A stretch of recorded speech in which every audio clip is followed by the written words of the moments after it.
He wasn't born a pirate. He was born a sailor. Bartholomew Roberts came from Wales, a quiet man who worked the Atlantic routes, earning his living honestly until fate forced his hand. In 1719, his ship was attacked off the coast of West Africa by pirates under Howell Davis. Roberts was taken prisoner, but within weeks, his captors saw something in him: intelligence, discipline, and ambition. When Davis was killed in an ambush, the crew chose Roberts as their new captain. He hesitated only a moment, then said, "It's better to be a commander than a common man forever." He proved worthy of it. His first act was vengeance, storming Principe Island, burning forts, and punishing those who had betrayed his captain. From that day, the Atlantic feared his black flag. Unlike most pirates, Roberts was no drunkard. He wore a crimson satin coat, powdered his hair, and held himself like a lord. His ship was called the Royal Fortune, and its decks ran like clockwork.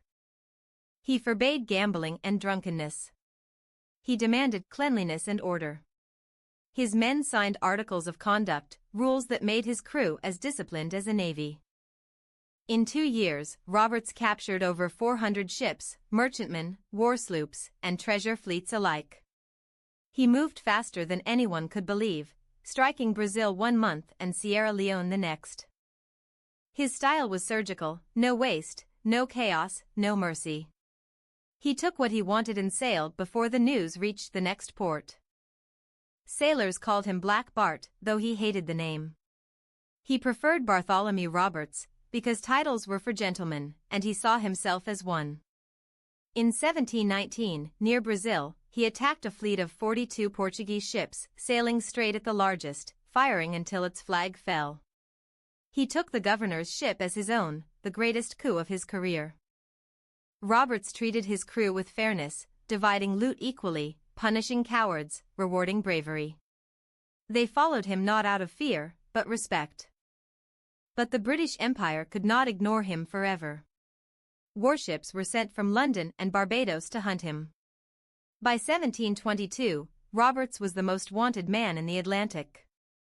Off the coast of Cape Lopez, he faced the Royal Navy's Swallow. He was dressed in red, standing on deck with a grace that belied the battle to come.